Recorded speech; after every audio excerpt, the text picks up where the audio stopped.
Chapitre 22. Commencement de révolte. À ce commandement inattendu, la surprise fut grande à bord du Forward. Allumez les fourneaux, dirent les uns.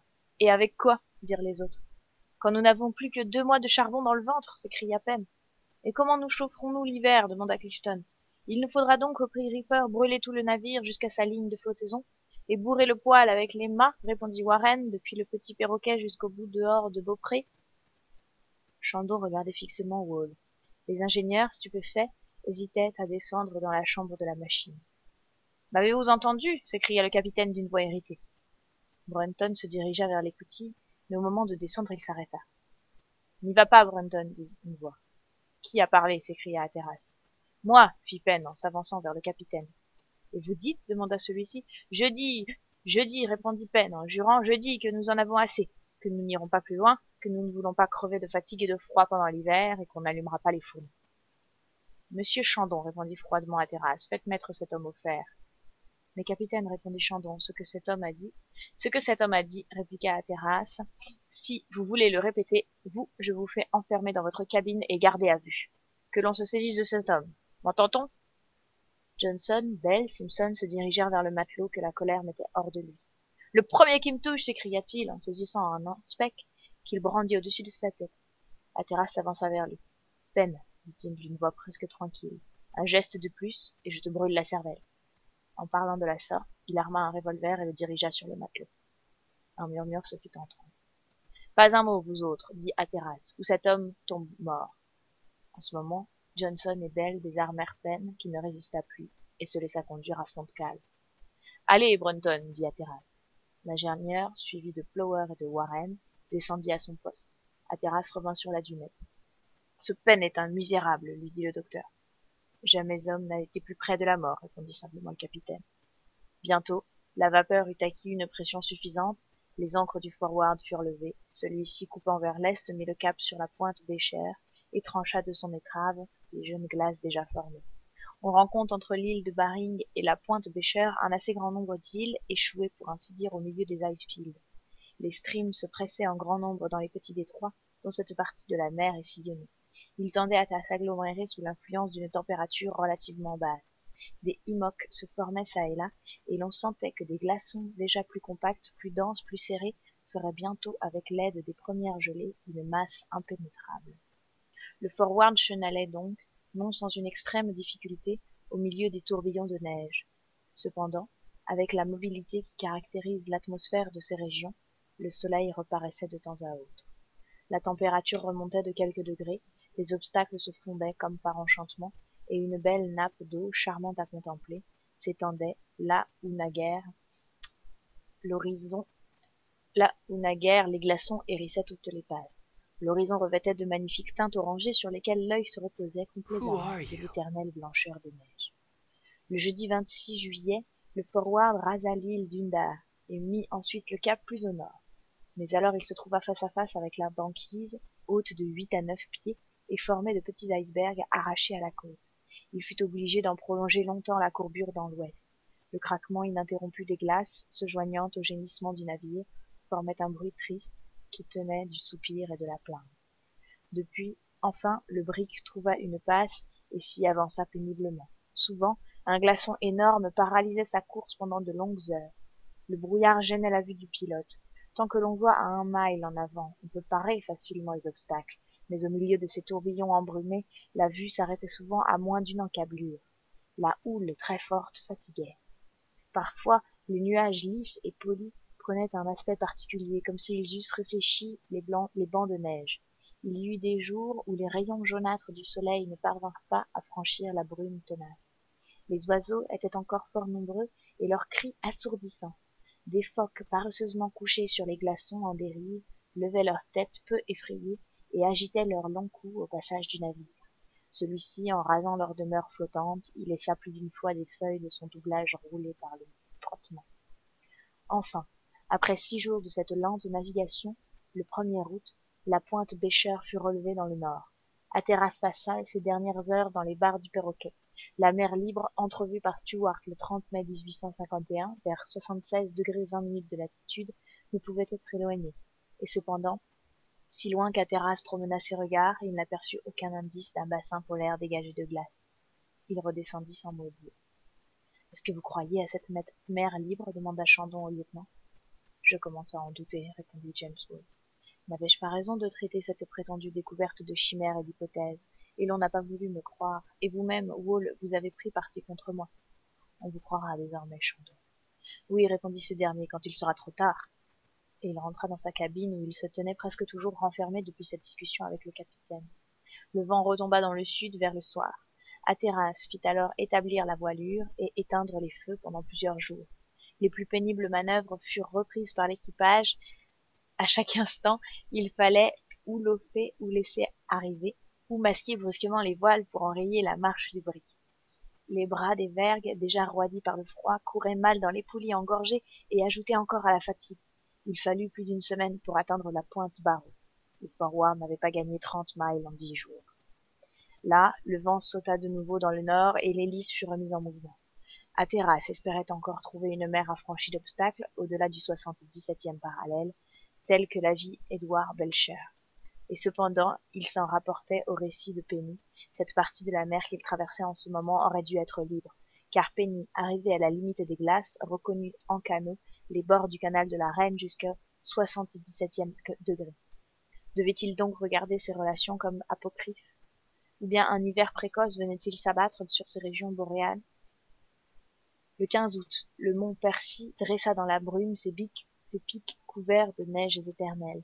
Le vent très violent brassait devant lui une mitraille de grésil qui crépitait avec bruit. Le lendemain, le soleil se coucha pour la première fois, terminant enfin la longue série de jours de 24 heures.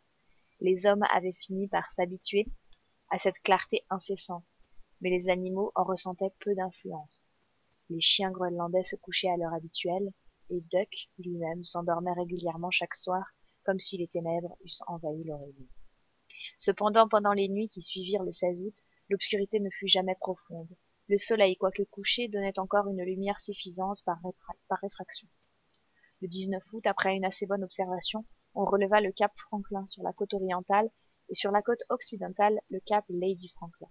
Ainsi, au point extrême, atteint sans doute par le hardi navigateur, la reconnaissance de ses compatriotes voulut que le nom de sa femme, si dévouée, fit face à son propre nom, emblème touchant de l'étroite sympathie qui les unit toujours.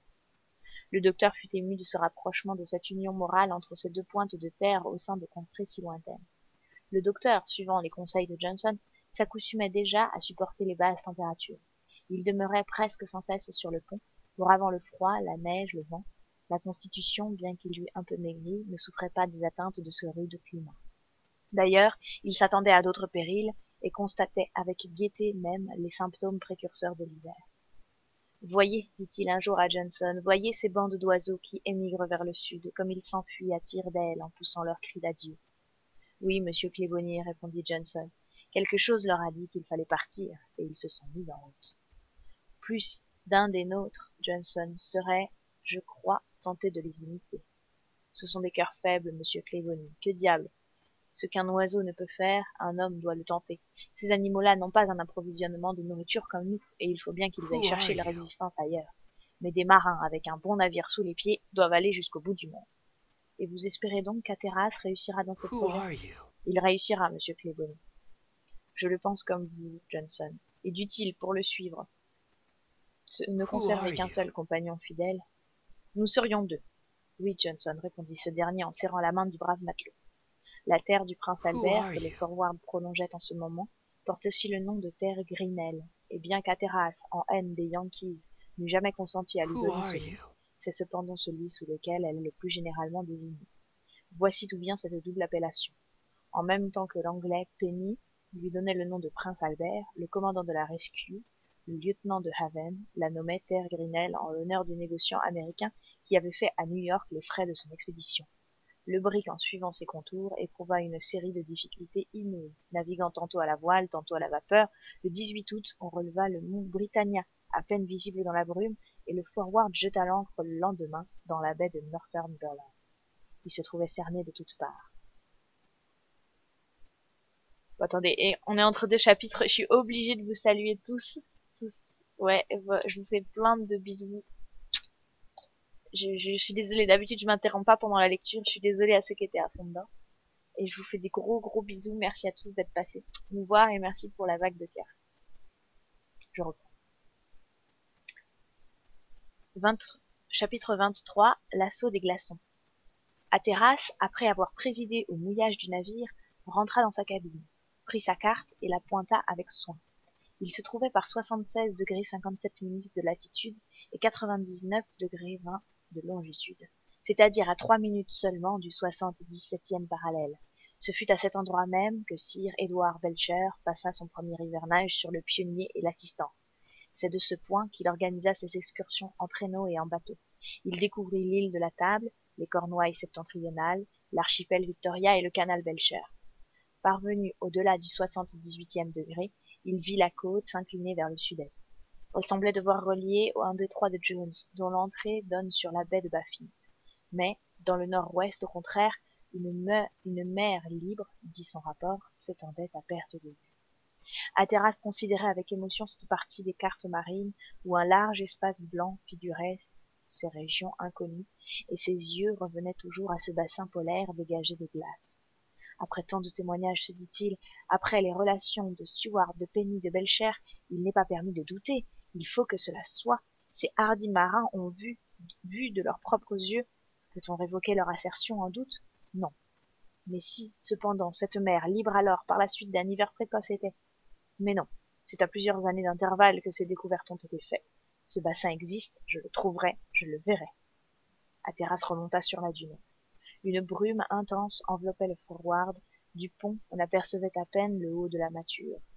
Cependant, Hatteras fit descendre l'Icemeister de son nid de pie et prit sa place. Il voulait profiter de la moindre éclaircie du ciel pour examiner l'horizon du nord-ouest.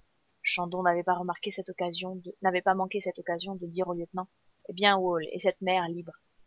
Vous aviez raison, Chandon, répondit Wall, et nous n'avons plus que pour 6 semaines de charbon dans nos soutes. Le docteur trouvera quelques procédés scientifiques, répondit Chandon, pour nous chauffer sans combustible. J'ai entendu dire que l'on faisait de la glace avec du feu. Peut-être nous fera-t-il du feu avec de la glace. Chandon rentra dans sa cabine en haussant les épaules. Le lendemain, 20 août, le brouillard se fendit pendant quelques instants. On vit Hatteras, de son poste élevé, promener vivement ses regards vers l'horizon. Puis il redescendit, sans rien dire, et donna l'ordre de se porter en avant.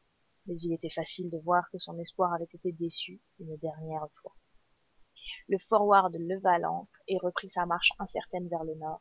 Comme il fatiguait beaucoup, les vergues et les huniers et de perroquets furent envoyés en bas avec tout leur gréement. Les mâts furent dépassés, on ne pouvait plus compter sur le vent variable, que la sinuosité des passes rendait d'ailleurs à peu près inutile. De larges taches blanchâtres se formaient çà et là sur la mer. Semblables à des taches d'huile, elles faisaient présager une gelée générale très prochaine. Dès que la brise venait à tomber, la mer se prenait presque instantanément, mais au retour du vent, cette jeune glace se brisait et se dissipait.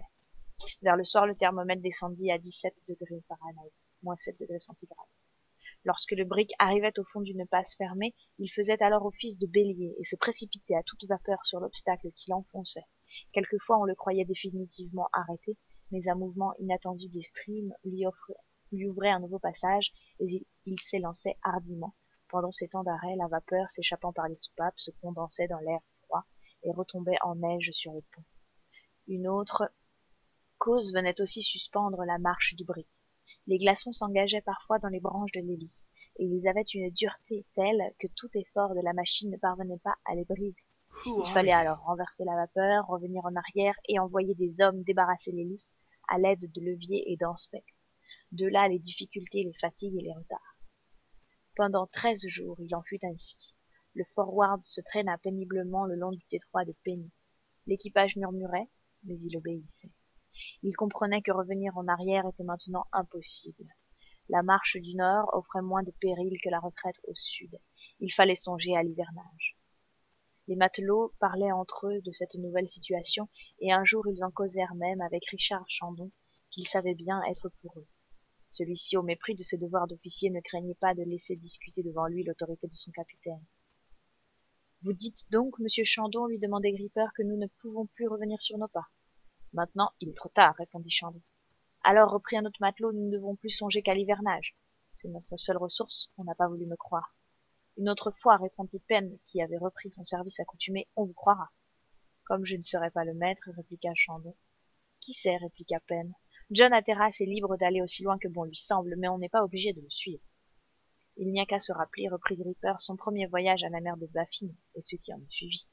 Et le voyage du Farewell, dit Clifton, qui est allé se perdre dans les mers du Spitzberg sous son commandement, et dont il est revenu seul, répondit Gripper. Seul avec son chien, répliqua Clifton. Nous n'avons pas envie de nous sacrifier pour le bon plaisir de cet homme, ajouta Pen, ni de perdre les primes que nous avons si bien gagnées. On reconnaît Clifton à cette remarque intéressée. Lorsque nous aurons dépassé le 78e degré, ajouta-t-il, et nous n'en sommes pas loin, cela fera tout juste 375 livres pour chacun. 6 fois 8 degrés. Mais, répondit Gripper, ne les perdrons-nous pas si nous revenons sans le capitaine? Non, répondit Clifton, lorsqu'il sera prouvé que le retour était devenu indispensable. Mais le capitaine, cependant. Sois tranquille, Gripper, répondit Pen. Nous en aurons un, capitaine, et un bon, que M. Chandon connaît. Quand un commandant devient fou, on le casse et on en nomme un autre. N'est-ce pas, monsieur Chandon? Mes amis, répondit Chandon évasivement, vous trouverez toujours en moi un cœur dévoué. Mais attendons les événements. L'orage, on le voit, s'amassait sur la tête d'Hatteras. Celui-ci, ferme, inébranlable, énergique, toujours confiant, marchait avec audace. En somme, il n'avait pas été maître de la direction de son navire.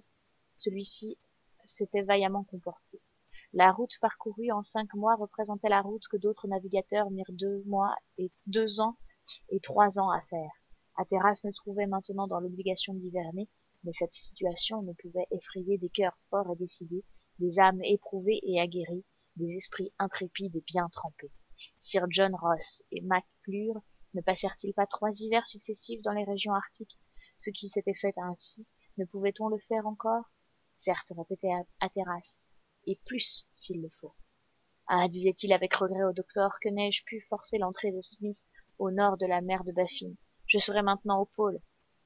Bon, répondait invariablement le docteur, qui eût inventé la confiance au besoin. Nous y arriverons, capitaine. Sur le 99e méridien, au lieu du 75e, il est vrai, mais qu'importe. Si tout chemin mène à Rome, il est encore plus certain que tout méridien mène au pôle. Le 31 août, le thermomètre marqua 13 degrés, soit moins 10 degrés centigrades. La fin de la saison navigable arrivait. Le Forward laissa l'île Exmouth sur le tribord, et 3 jours après, il dépassa l'île de la Table, située au milieu du canal Becher. À une époque moins avancée, il eût été possible peut-être de regagner par ce canal la mer de Baffin. Mais alors, il ne fallait pas y songer. Ce bras de mer, entièrement barré par les glaces, n'eût pas offert un pouce d'eau à la quille du Forward. Le regard s'étendait sur des icefields sans fin et immobiles pour 8 mois encore. Heureusement, on pouvait encore gagner quelques minutes vers le nord, mais à la condition de briser la glace nouvelle sous de gros rouleaux ou de la déchirer au moyen des pétards. Ce qu'il fallait redouter alors, par ces basses températures, c'était le calme de l'atmosphère, car les passes se prenaient rapidement, et on accueillait avec joie même les vents contraires. Une nuit calme, et tout était glacé. Or le Forward ne pouvait hiverner dans la situation actuelle, exposé au vent, aux icebergs, à la dérive du canal. Un abri sûr est la première chose à trouver. Hatteras espérait gagner la côte du nouveau Cornouailles et rencontrer, au-delà de la pointe Albert, une baie de refuge suffisamment couverte. Il poursuivit donc sa route au nord avec persévérance. Mais le 8 septembre, une banquise continue, impénétrable, infranchissable, s'interposa entre le nord et lui.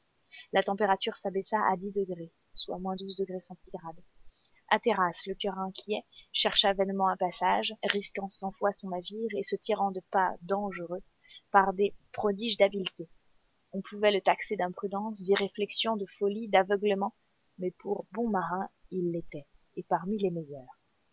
La situation du Forward devint véritablement périlleuse. En effet, la mer se refermait derrière lui, et dans l'espace de quelques heures, la glace acquérait une dureté telle que les hommes couraient dessus et halaient le navire en toute sécurité. Hatteras ne pouvait tourner l'obstacle, et résolut de l'attaquer de front. Il employa ses plus forts blasting cylinders, de 8 à 10 livres de poudre. On commençait par trouer la glace dans son épaisseur, on remplissait le trou de neige après avoir eu soin de placer le cylindre dans une position horizontale, afin qu'une plus grande partie de glace soit soumise à l'explosion. Alors on allumait la mèche, protégée par un tube de gutta-percha.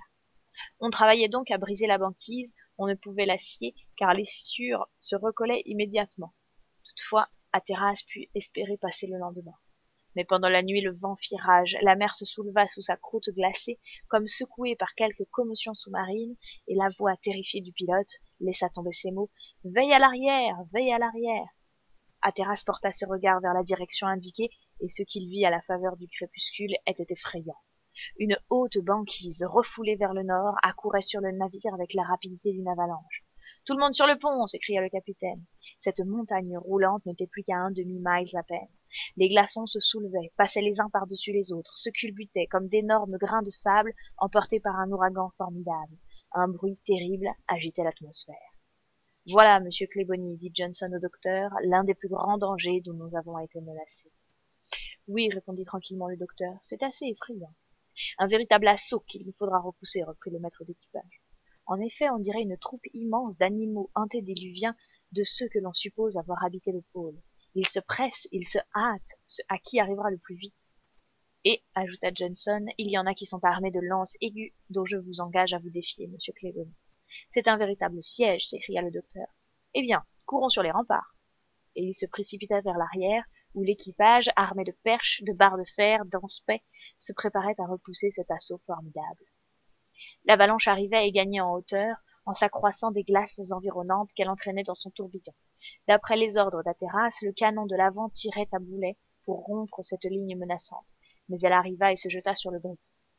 Un craquement se fit entendre, et comme il fut abordé par la hanche de tribord, une partie de son bastingage se brisa. « Que personne ne bouge !» s'écria Hatteras. « Attention aux glaces !» Celles-ci grimpaient avec une force irrésistible.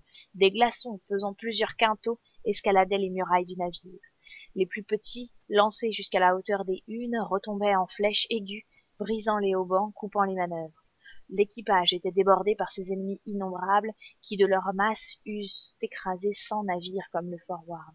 Chacun essayait de repousser ces rocs envahissants, et plus d'un matelot fut blessé par leurs arêtes aiguës.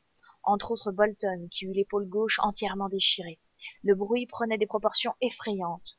Duck aboyait avec rage après ses ennemis d'une nouvelle sorte. L'obscurité de la nuit accrut bientôt l'horreur de la situation, sans cacher ses blocs irrités dont la blancheur répercutait les dernières lueurs éparses dans l'atmosphère. Les commandements d'Hatteras retentissaient toujours au milieu de cette lutte étrange, impossible, surnaturelle, des hommes avec des glaçons. Le navire, obéissant à cette pression énorme, s'inclinait sur bâbord, et l'extrémité de sa grande vergue s'arc-boutait déjà contre le champ de glace, au risque de briser son mât. Hatteras comprit le danger. Le moment était terrible. Le brick menaçait de se renverser entièrement, et sa mâture pouvait être emportée.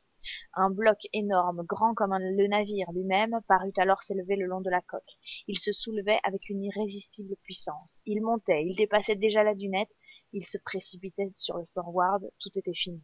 Bientôt il se dressa debout, sa hauteur dépassant les vergues de perroquet, et il oscilla sur sa base. Un cri d'épouvante s'échappa de toutes les poitrines, chacun reflua sur tribord. Mais à ce moment le navire fut entièrement soulagé. On le sentit enlevé, et pendant un temps inappréciable, il flotta dans l'air, puis il inclina, retomba sur les glaçons, et là fut pris d'un roulis qui fit craquer ses cordages. Que se passait-il donc? Soulevé par cette marée montante, repoussé par des blocs qui le prenaient à l'arrière, il franchissait l'infranchissable banquise. Après une minute qui parut un siècle de cette étrange navigation, il retomba de l'autre côté de l'obstacle sur un champ de glace. Il l'enfonça de son poids et se retrouva dans son élément naturel. « La banquise est franchie !» s'écria Johnson, qui s'était jeté à l'avant du brick. « Dieu soit loué !» répondit Hatteras. En effet, le brick se trouvait au centre d'un bassin de glace. Celle-ci l'entourait de toutes parts, et bien que la quille plongeât dans l'eau, il ne pouvait bouger. Mais s'il demeurait immobile, le champ marchait pour lui. « Nous dérivons, capitaine !» s'écria Johnson. « Laissons faire, » répondit Hatteras. Comment d'ailleurs eût-il été possible de s'opposer à cet entraînement? Le jour revint, et il fut bien constaté que sous l'influence d'un courant sous-marin, le banc de glace dérivait vers le nord avec rapidité. Cette masse flottante emportait le Forward, cloué au milieu de l'icefield, dont on ne voyait pas la limite, dans la prévision d'une catastrophe, dans le cas où le brick serait jeté sur une côte ou écrasé dans la pression des glaces. Hatteras fit monter sur le pont une grande quantité de provisions.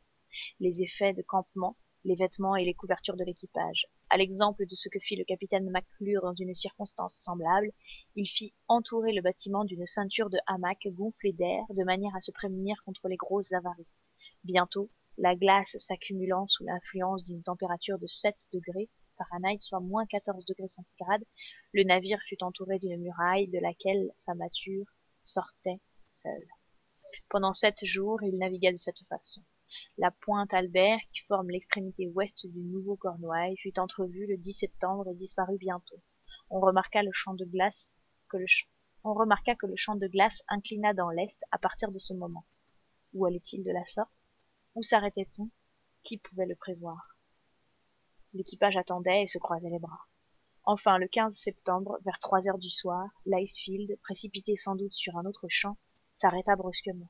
Le navire ressentit une secousse violente. Hatteras, qui avait fait son point pendant cette journée, consulta sa carte. Il se trouvait dans le nord, sans aucune terre en vue, par 95° 35 de longitude et 78° 15 de latitude, au centre de cette région, de cette mer inconnue où les géographes ont placé le pôle du froid. Chapitre 24. Préparatifs d'hivernage. L'hémisphère austral est plus froid à parité de latitude que l'hémisphère boréal, mais la température du nouveau continent est encore de 15 degrés au-dessous de celle des autres parties du monde, et en Amérique, ces contrées, connues sous le nom de pôle du froid, sont les plus redoutables. Cette température moyenne pour toute l'année n'est que de 2 degrés en dessous de zéro, moins 19 degrés centigrades. Les savants ont expliqué cela de la façon suivante, et le docteur Cleboni partageait leur opinion à cet égard. Suivant eux, les vents qui règnent avec la force la plus constante dans ces régions septentrionales de l'Amérique sont des vents de sud-ouest. Ils viennent de l'océan Pacifique avec une température égale et supportable. Mais pour arriver aux mers arctiques, ils sont forcés de traverser l'immense territoire américain. Couverts de neige, ils se refroidissent à son contact et couvrent alors les régions hyperboréennes de leur glaciale âpreté. Hatteras se trouvait au pôle du froid, au-delà des contrées entrevues par ses dévanciers. Il s'attendait donc à un hiver terrible, sur un navire perdu au milieu des glaces, avec un équipage à demi révolté. Il résolut de combattre ces dangers d'hiver avec son énergie habituelle. Il regarda sa situation en face et ne baissa pas les yeux. Il commença par prendre, avec l'aide de l'expérience de Johnson, toutes les mesures nécessaires à son hivernage. D'après son calcul, le Forward avait été entraîné à 250 miles de la dernière terre connue, c'est-à-dire le Nouveau Cornouailles. Il était étreint dans un champ de glace comme dans un lit de granit, et nulle puissance humaine ne pourrait l'en arracher. Il n'existait plus une goutte d'eau libre dans ces vastes mers frappées par l'hiver arctique. Les icefields se déroulaient à perte de vue, mais sans offrir une surface unie. Loin de là, de nombreux icebergs hérissaient la plaine glacée, et le Forward se trouvait abrité, par les plus hauts d'entre eux, sur 3 points du compas. Le vent du sud-ouest seul soufflait jusqu'à lui. Ce que l'on suppose des rochers au milieu des glaçons, de la verdure au lieu de neige, et la mer reprenant son état liquide, le brick eût été tranquillement à l'ancre dans une jolie baie et à l'abri des coups de vent les plus redoutables. Mais quelle désolation sous cette latitude, quelle nature attristante, quelle lamentable contemplation. Le navire, presque immobile qu'il fût, dut être néanmoins assujetti fortement au mouvement des au moyen de ses ancres. Il fallait redouter les débâcles possibles ou les soulèvements sous-marins. Johnson, en apprenant cette situation du Forward au pôle du froid, observa plus sévèrement encore ses mesures d'hivernage. Nous en verrons de rudes, avait-il dit au docteur. Voilà bien la chance du capitaine, aller se faire pincer au point le plus désagréable du globe. Bah, vous verrez que nous nous en tirerons. Quant au docteur, au fond de sa pensée, il était tout simplement ravi de la situation. Il ne l'eût pas changée pour une autre. Hiverner au pôle du froid, quelle bonne fortune! Les travaux de l'extérieur occupèrent d'abord l'équipage. Les voiles demeurèrent enverguées au lieu d'être serrées au fond de cale comme le firent les premiers hiverneurs. Elles furent uniquement repliées dans leur étui, et bientôt la glace leur fit une enveloppe imperméable. On ne dépassa même pas les mâts de perroquet, et le nid de pie resta en place. C'était un observatoire naturel. Les manœuvres courantes furent seules retirées. Il devint nécessaire de couper le champ autour du navire qui souffrait de sa pression. Les glaçons accumulés sur ses flancs pesaient d'un poids considérable et il ne reposait pas sur sa ligne de flottaison habituelle. Travail long et pénible. Au bout de quelques jours, la carène fut délivrée de sa prison et on profita de cette circonstance pour l'examiner. Elle n'avait pas souffert grâce à la solidité de sa construction. Seulement son doublage de cuivre était presque entièrement arraché. Le navire, devenu libre, se releva de près de 9 pouces. On s'occupa alors de tailler la glace en biseau, suivant la forme de la coque. De cette façon, le champ se rejoignait sous la quille du brick et s'opposait lui-même à tout mouvement de pression. le docteur participait à ces travaux, il maniait adroitement le couteau à neige. Il excitait les matelots par sa bonne humeur, il instruisait et s'instruisait, il approuvait fort cette disposition de la glace sous le navire. Voilà une bonne précaution, dit-il. Sans cela, monsieur Claiborne, répondit Johnson, on n'y résisterait pas. Maintenant, nous pouvons sans crainte élever une muraille de neige jusqu'à la hauteur du plat-bord, et si nous voulons, nous lui donnerons 10 pieds d'épaisseur, car les matériaux ne manquent pas. Excellente idée, reprit le docteur. La neige est un mauvais conducteur de chaleur. Elle réfléchit au lieu d'absorber. La température intérieure ne pourra pas s'échapper du dehors. Cela est vrai, répondit Johnson. Nous élevons une fortification contre le froid, mais aussi contre les animaux, s'il leur prend fantaisie de nous rendre visite. Le travail est terminé, cela aura bonne tournure, vous verrez. Nous taillerons dans cette masse de neige 2 escaliers donnant accès l'un à l'avant, l'autre à l'arrière du navire. Une fois les marches taillées au couteau, nous répandrons de l'eau dessus, cette eau se convertira en une glace dure comme le roc, et nous aurons un escalier royal. Parfait, répondit le docteur, et il faut l'avouer, il est heureux que le froid engendre la neige et la glace, c'est-à-dire de quoi se protéger contre lui. Sans cela, on serait fort embarrassé. En effet, le navire était destiné à disparaître sous une couche épaisse de glace à laquelle il demandait la conservation de sa température intérieure. Un toit, fait d'épaisses toiles goudronnées et recouvertes de neige, fut construit au-dessus du pont sur toute sa longueur. La toile descendait assez bas pour recouvrir les flancs du navire. Le pont se trouvait à l'abri de toute impression du dehors. Devint un véritable promenoir, il fut recouvert de 2 pieds et demi de neige. Cette neige fut foulée et battue de manière à devenir très dure. Là, elle faisait encore obstacle au rayonnement de la chaleur interne.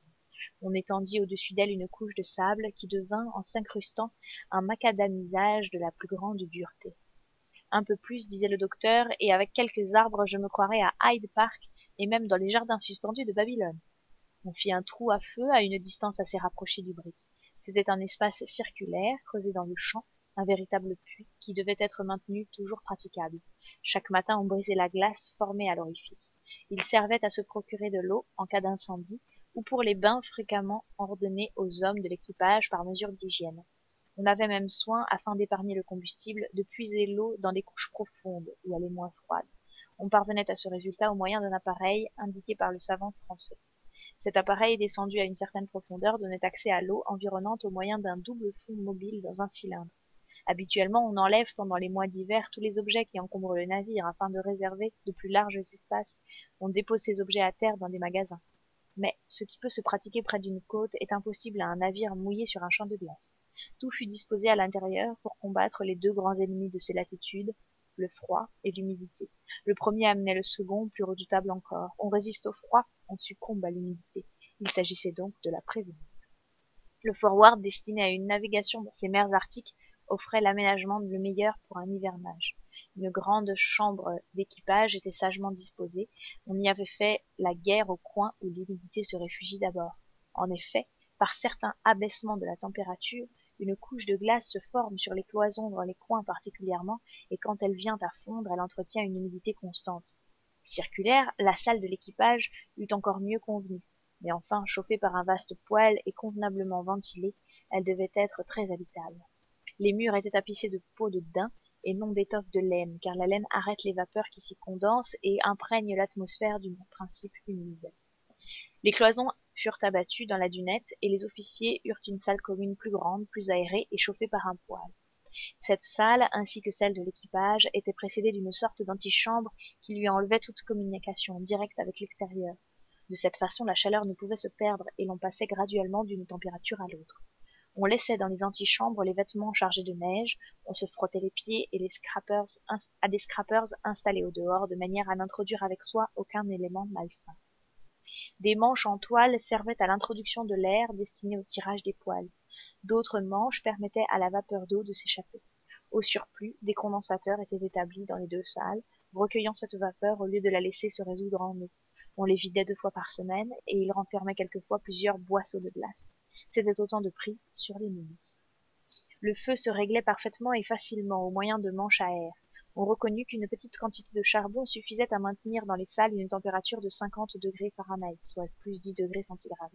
Cependant, à Terrasse, après avoir fait jauger ses soutes, vit bien que même avec la plus grande parcimonie, il n'avait pas pour 2 mois de combustible. Un séchoir fut installé pour les vêtements qui devaient être souvent lavés.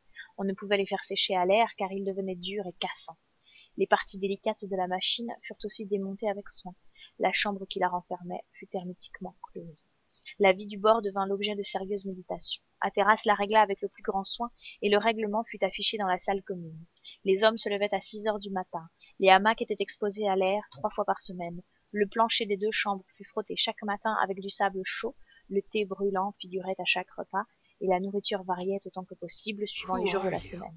Elle se composait de pain, de farine, de gras de bœuf, de raisins secs pour les puddings, de sucre, de cacao, de thé, de riz, de jus de citron, de viande conservée, de bœuf et de porc salé, de choux et de légumes au vinaigre. La cuisine était située au dehors des salles communes, on se privait ainsi de sa chaleur, mais la cuisson des aliments est une source constante d'évaporation et d'humidité. La santé des hommes dépend beaucoup de leur genre de nourriture. Sous ces latitudes élevées, on doit consommer le plus possible de matière animale. Le docteur avait présidé à la rédaction du programme d'alimentation. Il faut prendre exemple sur les Esquimaux, disait-il. Ils ont reçu des leçons de la nature et sont nos maîtres en cela. Si les Arabes, si les Africains peuvent se contenter de quelques dattes et d'une poignée de riz, ici, il est important de manger, et beaucoup. Les Esquimaux absorbent jusqu'à 10 et 15 livres d'huile par jour. Si ce régime ne vous plaît pas, nous devons recourir aux matières riches en sucre et en graisse. En un mot, il nous faut du carbone, faisons du carbone. C'est bien de mettre du charbon dans le poêle, mais n'oublions pas d'en bourrer ce précieux poêle que nous portons en nous. Avec ce régime, une propreté sévère fut imposée à l'équipage. Chacun dut prendre tous les 2 jours un bain de cette eau à demi glacée que procurait le trou à feu, excellent moyen de conserver sa chaleur naturelle. Le docteur donnait l'exemple. Il le fit d'abord comme une chose qui devait lui être fort désagréable, mais ce prétexte lui échappa bientôt car il finit par trouver un plaisir véritable à cette immersion très hygiénique. Lorsque le travail ou la chasse ou les reconnaissances entraînaient les gens de l'équipage au dehors par les grands froids, il devait prendre garde surtout à ne pas être frostbitten, c'est-à-dire gelé dans une partie quelconque du corps, car si le cas arrivait, on se hâtait, à l'aide de frictions de neige, de rétablir la circulation du sang. D'ailleurs, les hommes, soigneusement vêtus de laine sur tout le corps, portaient des capotes de peau de daim et des pantalons de peau de phoque qui sont parfaitement imperméables au vent. Les divers aménagements du navire, l'installation du bord prirent environ 3 semaines, et l'on arriva au 10 octobre sans incident particulier. Chapitre 25. Un vieux renard de James Ross. Ce jour-là, le thermomètre s'abaissa jusqu'à 3 degrés au-dessous de zéro, soit moins 16 degrés centigrades. Le temps fut assez calme, le froid se supportait facilement en l'absence de la brise. Hatteras, profitant de la clarté de l'atmosphère, allait reconnaître les plaines environnantes. Il gravit l'un des plus hauts icebergs du nord et n'embrasa dans le champ de sa lunette qu'une suite de montagnes de glace et d'icefields. Pas de terre en vue, mais bien l'image du chaos sous son plus triste aspect. Il revint à bord, essayant de calculer la longueur probable de sa captivité. Les chasseurs, et parmi eux le docteur, James Wall, Simpson, Johnson, Bell, ne manquaient pas de pourvoir le navire en viande fraîche. Les oiseaux avaient disparu, cherchant au sud des climats moins rigoureux. Les ptarmigans, seuls perdrix de rochers particuliers à cette latitude, ne fuyaient pas devant l'hiver. On pouvait les tuer facilement, et leur grand nombre promettait une réserve abondante de gibier. Les lièvres ou les renards, les loups, les hermines, les ours ne manquaient pas. Un chasseur français, anglais ou norvégien n'eut pas le droit de se plaindre. Mais ces animaux, très farouches, ne se laissent guère approcher. On les distinguait difficilement d'ailleurs sur ces plaines blanches dont ils possédaient la blancheur, car avant les grands froids ils changent de couleur et revêtent leur fourrure d'hiver. Le docteur constata, contrairement à l'opinion de certains naturalistes, que ce changement ne provenait pas du grand abaissement de la température, car il avait lieu avant le mois d'octobre.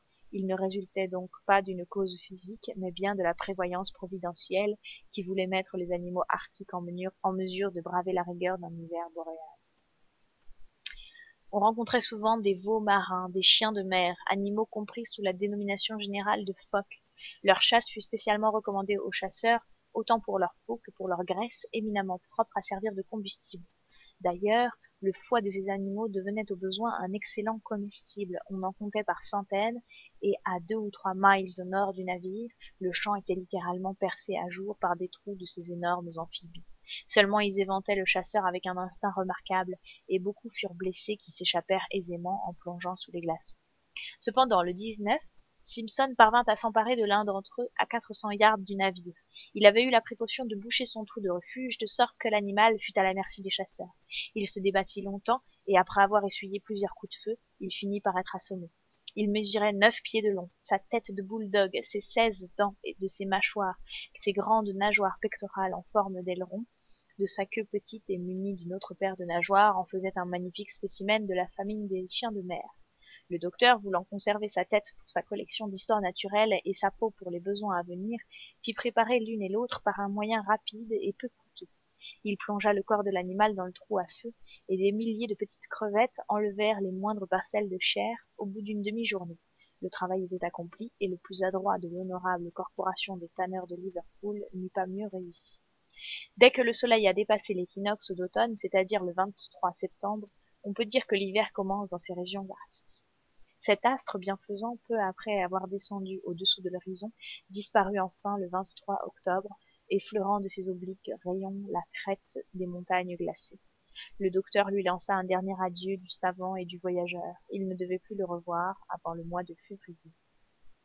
Il ne faut pourtant pas croire que l'obscurité soit complète pendant cette longue absence du soleil. La lune vient chaque mois la remplacer de son mieux. Il y a encore la scintillation très claire des étoiles, l'éclat des planètes, de fréquentes aurores boréales et les réfractions particulières aux horizons blancs de neige. D'ailleurs, le soleil, au moment de sa plus grande déclinaison australe, le 21 décembre, s'approche encore de 13 degrés de l'horizon polaire. Il règne donc chaque jour un certain crépuscule de quelques heures. Cependant, le brouillard et les tourbillons de neige venaient souvent plonger ces froides régions dans la plus complète obscurité.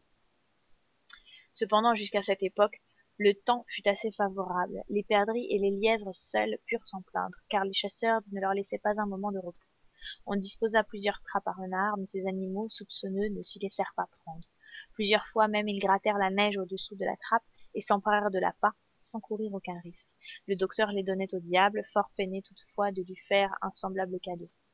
Le 25 octobre, le thermomètre ne marqua plus que 4 degrés au-dessous de zéro, soit moins 20 degrés centigrades. Un ouragan d'une violence extrême se déchaîna. Une neige épaisse s'empara de l'atmosphère, ne permettant plus à un rayon de lumière d'arriver au forward. Pendant plusieurs heures, on fut inquiet du sort de Bell et de Simpson, que la chasse avait entraînés au loin. Ils ne regagnèrent le bord que le lendemain, après être restés une journée entière couchés dans leur peau de daim, tandis que l'ouragan balayait l'espace au-dessus d'eux et les ensevelissait sous 5 pieds de neige. Ils faillirent être gelés, et le docteur eut beaucoup de peine à rétablir en eux la circulation du sang. La tempête dura 8 longs jours sans interruption. On ne pouvait mettre le pied dehors. Il y avait pour une seule journée des variations de 15 et 20 degrés dans la température. Pendant ces loisirs forcés, chacun vivait à part, les uns dormant, les autres fumant, certains s'entretenant à voix basse et s'interrompant à l'approche de Johnson ou du docteur. Il n'existait aucune liaison morale entre les hommes de cet équipage, ils ne se réunissaient qu'à la prière du soir faite en commun, et le dimanche pour la lecture de la Bible et de l'office divin. Clifton s'était parfaitement rendu compte que, le 78e parallèle franchi, sa part de prime s'élevait à 375 livres. Il trouvait la somme ronde et son ambition n'allait pas au-delà. On partageait volontiers son opinion et l'on songeait à jouir de cette fortune acquise au prix de tant de fatigues. Hatteras demeurait presque invisible. Il ne prenait part ni aux chasses ni aux promenades. Il ne s'intéressait aucunement aux phénomènes météorologiques qui faisaient l'admiration du docteur. Il vivait avec cette seule idée. Elle se résumait en 3 mots: le pôle Nord. Il ne songeait qu'au moment où le Forward, libre enfin, reprendrait sa course aventureuse. En somme, le sentiment général du bord, c'était la tristesse. Rien d'écœurant en effet comme la vue de ce navire captif qui ne repose plus dans son élément naturel, dont les formes sont altérées sous ces épaisses couches de glace.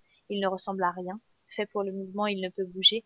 On le métamorphose en maison de bois, en magasin, en demeure sédentaire, lui qui sait braver le vent et les orages. Cette anomalie, cette situation fausse, portait dans les cœurs un indéfinissable sentiment d'inquiétude et de regret.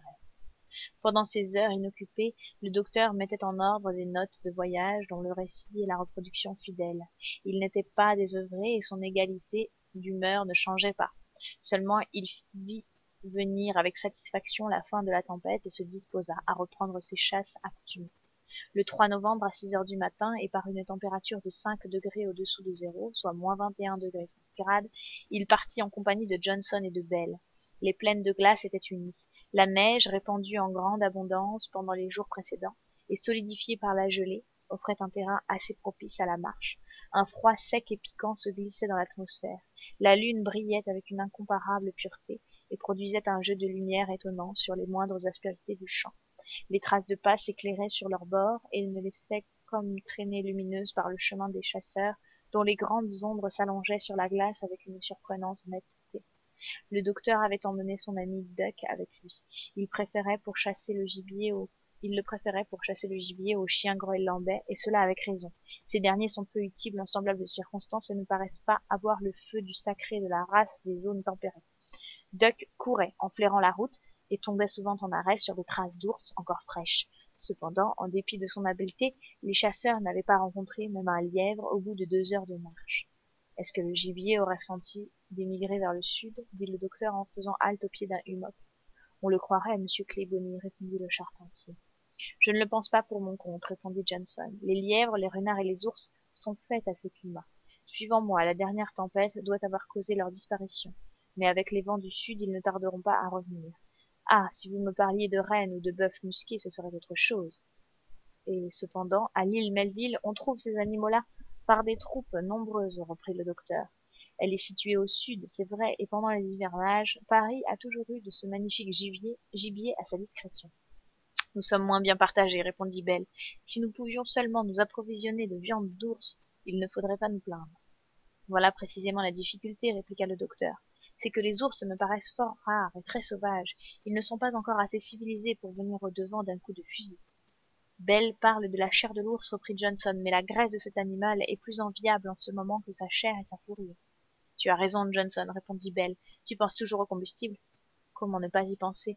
Même en le ménageant avec la plus sévère économie, il ne nous en reste pas pour 3 semaines. Oui, répondit le docteur, là est le véritable danger, car nous ne sommes qu'au commencement de novembre et février est le mois le plus froid de l'année dans la zone glaciale. Toutefois, à défaut de graisse d'ours, nous pouvons compter sur la graisse de phoque. Pas longtemps, monsieur Claybonny, répondit Johnson. Ces animaux-là ne tarderont pas à nous abandonner. Raison de froid ou d'effroi, ils ne se montreront bientôt plus à la surface des glaçons. Alors, reprit le docteur, je vois qu'il faut absolument se rabattre sur les ours, et je l'avoue, c'est bien l'animal le plus utile de ces contrées, car à lui seul, il peut fournir la nourriture, les vêtements, la lumière et le combustible nécessaires à l'homme. Entends-tu, Duck, fit le docteur en caressant le chien. Il nous faut des ours, mon ami. Cherche, voyons, cherche. Duck, qui flairait la glace à ce moment, excité par la voix et les caresses du docteur, partit tout d'un coup avec la rapidité d'un trait. Il aboyait avec vigueur, et malgré son éloignement, ses aboiements arrivaient avec force jusqu'aux chasseurs. L'extrême portée du son par les basses températures est un fait étonnant. Il n'est égalé que par la clarté des constellations dans le ciel boréal.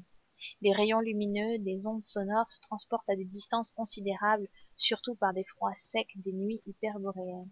Les chasseurs, guidés par ces aboiements lointains, se lancèrent sur les traces de Duck.